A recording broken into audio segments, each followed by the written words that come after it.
बिस्मिल्लाहिर्रहमानिर्रहीम। अस्सलाम वालेकुम students, hope you are all fine by the grace of Allah almighty. Students, आप जानते हैं कि हमारा जो लास्ट लेक्चर था वो unit number 1 the saviour of mankind की ट्रांसलेशन से रिलेट था।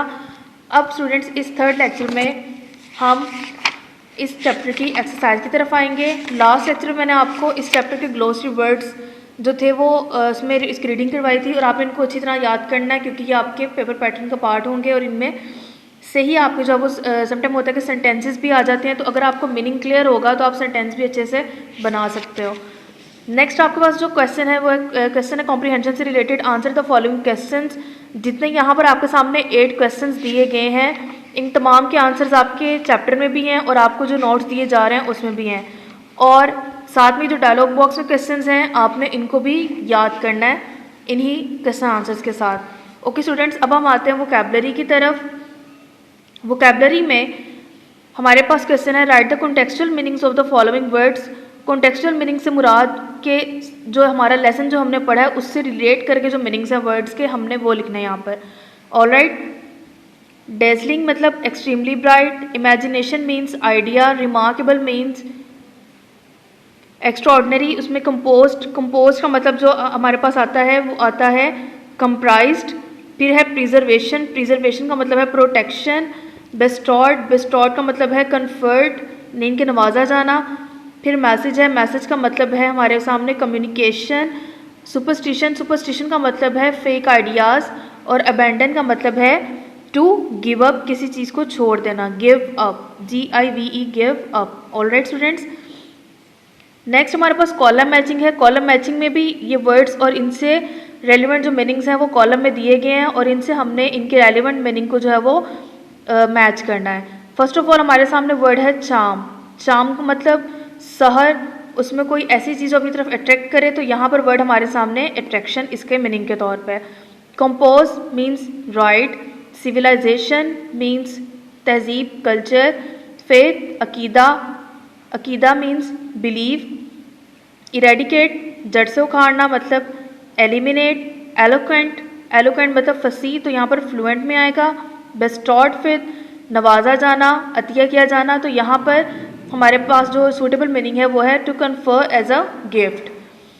नेक्स्ट स्टूडेंट्स, हमारे पास जो वर्ड है वो है demolish means destroy. Proselytizing means preaching, तबलीग करना। एवरलास्टिंग कभी ना ख़त्म होने वाला, हमेशा रहने वाला, तो यहाँ पर नेवर एंडिंग इसका सूटेबल जो है वो मीनिंग है। एम्बॉडीमेंट मतलब जिंदा मिसाल, living example. Chaos means confusion, ठीक है। वर्ड्स मीन्स एज, कोना या किनारा। वंडर मीन्स हैरानगी, सरप्राइज। और डिग्निटी मीन्स प्राइड, फ़ख्र में आता है, ठीक है। यहाँ पर जो प्राइड का मीनिंग है वो पॉजिटिविटी में आता है, डिग्निटी के मीनिंग्स में। ऑलराइट स्टूडेंट्स, नेक्स्ट अब हमारे पास जो थर्ड क्वेश्चन है वो है use the following words in sentences.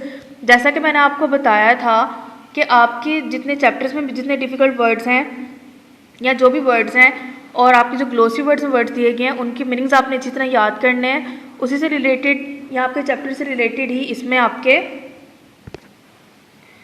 इनसे रिलेटेड आपने सेंटेंसेस बनाने हैं। नेक्स्ट हमारे पास जो आगे क्वेश्चन जो आ रहा है वो है एफिक्सेशन। एफिक्सेशन से मुराद है कि आप वर्ड्स के पहले या वर्ड्स के बाद में जो है ना वो कुछ प्रीफिक्सेस और सफिक्सेस जिनको उर्दू में साबके और लाके कहा जाता है, ठीक है। तो जब वो लगाते हैं तो आगे से उनकी जो मीनिंग्स हैं वो चेंज हो जाते हैं। इनके रूट वर्ड्स के तौर पर सबसे पहले यहाँ पर आता है प्रीफिक्सेस में को, अन, इम। अन इन डेंजर के लिए इन आया, फिर अनकॉन्शियस के लिए अन, उसके बाद मिस फॉर्च्यून में मिस। ये तो तमाम वर्ड्स हैं जो शुरू में आए हैं, इन सबको प्रीफिक्सेस बोला जाता है जिसे उर्दू में साबके कहते हैं। उसके बाद जो नेक्स्ट वर्ड है यहाँ पर जैसे काइंडनेस में आप नेस देख सकते हैं, यहाँ पर काइंडनेस इसके एंड पर आप देख सकते हैं कि नेस लिखा हुआ है, तो ये जो है वो सफिक्स है। केयरलेस में लेस है, पोस्टपोनमेंट में मेंट, एडजस्टमेंट में मेंट, ट्रीटमेंट में मेंट, फुल, शिप, नेस और फिर एबल। तो ये तमाम के जो तमाम रूट वर्ड्स हैं ये वो वर्ड्स हैं जो इन वर्ड्स में सफिक्स के तौर पर यूज़ होते हैं। पोस्टमॉर्टमेंट है, kindness, careless, adjustment, treatment, hardship, friendship, right. तो यहाँ पर प्रीफिक्स और सफिक्स का जो कॉन्सेप्ट है वो मैंने आपको समझा दिया। नेक्स्ट हमारे पास है एड अप्रोप्रिएट प्रीफिक्सेस और suffixes to the following root words to make other words, यानी कि आपने इन वर्ड्स को जो है ना वो अदर वर्ड्स में चेंज करने के लिए आपने रूट वर्ड्स के तौर पर प्रीफिक्सेस और सफिक्सेस ऐड करने हैं। नेक्स्ट हमारे पास क्वेश्चन है एडजेक्टिव्स। एडजेक्टिव्स के बारे में आप जानते हैं दैट मॉडिफाइज द नाउन और प्रोनाउन। जो नाउन और प्रोनाउन को जो है वो मॉडिफाई करता है या आप ये कह सकते हैं कि उनको क्वालिफाई करता है, उनकी क्वालिटी को या उनकी स्टेट को शो करता है। इट डिस्क्राइब्स और point out a person, place और थिंग। ये किसी भी, जैसे कि मैंने आपको बताया कि नाउन तो ऑब्वियसली कि नाउन जो है वो is the name of person, place और थिंग है, ठीक है। तो ये डिस्क्राइब करता है यानी कि वही स्टेट बताता है या उसको क्वालिफाई करता है या उसके इशारा तक जो है बात होती है किसी भी पर्सन, प्लेस और थिंग्स रिलेटेड, तो वो एडजेक्टिव कहलाता है। और टू टेल द नंबर और क्वांटिटी, यानी किसी भी चीज़ का नंबर यानी कि कितनी तादाद में है उसकी तादाद को, जैसे आई हैव 2 पेंसिल्स, तो आई हैव 2 पेंसिल्स में 2 जो होगा वो एडजेक्टिव होगा। ऑलराइट स्टूडेंट्स, नेक्स्ट इसकी एक्सरसाइज की तरफ आते हैं। Choose the correct adjective. Ashfaq Ahmed was a, तो यहाँ पर जो हमारे पास एडजेक्टिव की फॉर्म में वर्ड है वो है फेमस। नेक्स्ट है this is a very dash seminar. So यहाँ पर हमारे पास जो सूटेबल ऑप्शन है वो है informative. My mother becomes dash if I get home late, तो यहाँ पर एंग्जियस ऑप्शन है। It is dash to get the correct information from the university office. So students यहाँ पर हमारे पास जो ऑप्शन है वो है एडवाइजेबल। आपने इस ऑप्शन को देखना है, ये ऑप्शन हमारे पास जो है वो करेक्ट ऑप्शन ये एडवाइजेबल है। और नेक्स्ट स्टूडेंट्स हमारे पास जो ऑप्शन आ रही है लास्ट वन वो है who is dash for this chaos, तो यहाँ पर हमारे पास सूटेबल जो ऑप्शन होगी वो रिस्पॉन्सिबल होगी। मैं आप लोगों को फिर गाइड कर दूँ कि यहाँ पर हमारे पास जो करेक्ट ऑप्शन है वो है एडवाइजेबल। इन ऑप्शंस को आपने नहीं देखना। ऑलराइट स्टूडेंट्स, नेक्स्ट अब हम आते हैं, आपकी जो होम असाइनमेंट है वो ये है कि फाइंड आउट 10 एडजेक्टिव्स। आपने कोई से भी 10 एडजेक्टिव्स जो है वो यूनिट में से लेने हैं और उनको सेंटेंसेस में यूज़ करना है। नेक्स्ट हमारे पास बेटा आता है जो कंडीशनल्स। अब कंडीशनल सेंटेंसेस किन सेंटेंस को कहा जाता है कि जिसमें किसी भी काम की जो है वो कंडीशन होती है, अगर उस काम के मुकम्मल होने में या उस काम के होने में किसी दूसरे काम की कंडीशन होना ज़रूरी होती है, ठीक है।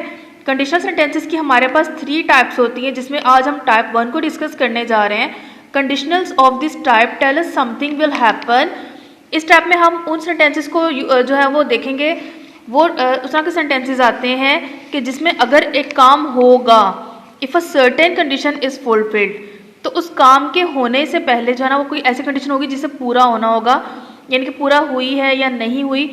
लेकिन अगर फ्यूचर में कोई काम होगा, कोई हैपनिंग होगी, तो उसमें पहले प्रेजेंट में एक काम का होना ज़रूरी होगा।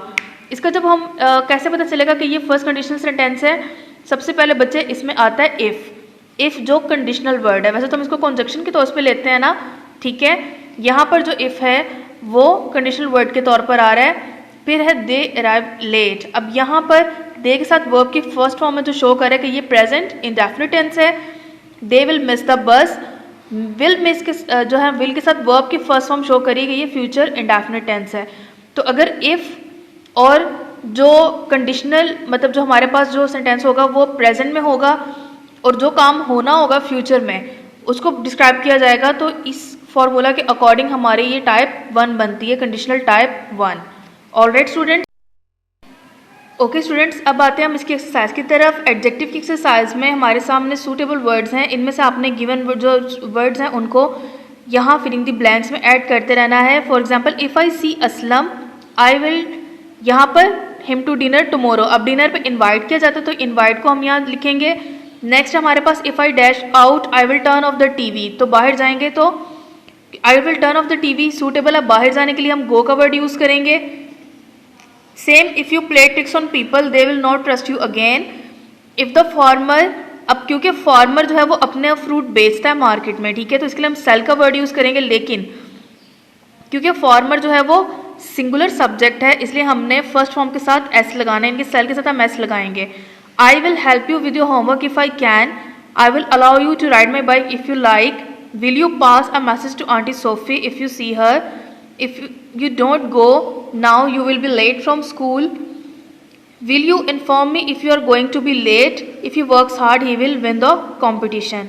so students, ये था हमारा कंडीशन 1 के अकॉर्डिंग जो हमने अपनी एक्सरसाइज को फिल किया। नेक्स्ट हमारे पास put the correct verb in blanks. अब सबसे पहले तो हमने ये देखना है कि हमारा जो सेंटेंस है वो किस टेंस के अकॉर्डिंग जा रहा है, फिर कौन सा हेल्पिंग वर्ब है जो हमने यहाँ पर जो है वो लगाना है। I dash living in this house since 1970। अब एक तो हमारे सामने since 1970 point of time show कर रहा है, और आप सब जानते हैं कि प्रेजेंट परफेक्ट कॉन्टिन्यूस टेंस में हम यहाँ पास्ट परफेक्ट या फ्यूचर परफेक्ट कॉन्टिन्यूस होता है, उसमें पॉइंट ऑफ टाइम और पीरियड ऑफ टाइम मेंशन होता है, ठीक है। अब यहाँ हमें कैसे पता चलेगा कि ये प्रेजेंट की बात हो रही है? सिंस के साथ 1970, ये तो हो गया पॉइंट ऑफ टाइम, ठीक है। इन this house, living in this house show कर रहा है कि अभी भी जो है वो उसी जगह की बात हो रही है जहाँ रहा जा रहा है, ठीक है। तो उसके लिए हम सूटेबल जो हेल्पिंग वर्ब लगाएंगे वो क्या होगा? Have been. I have been living in this house since 1970। Next students हमारे सामने ही dash here yesterday. Yesterday show कर रहा है कि पास्ट की बात हो रही है, तो यहाँ पर हम second form of verb came use करेंगे। If you come I shall be available. अब जैसे कंडीशन सेंटेंस में हमने पढ़ा था कि अगर इफ़ की कंडीशन है और फ्यूचर में एक काम होना है तो उस कंडीशन के लिए हम प्रेजेंट इंडेफिनिट टेंस को यूज़ करेंगे। यहाँ पर हमने first form of verb come लगाई। He will take the examination next year. Next year की बात हो रही है, अगले साल की बात हो रही है, तो डेफिनेटली यहाँ पर विल के साथ वर्ब की फर्स्ट फॉर्म आएगी। He dash to us tomorrow.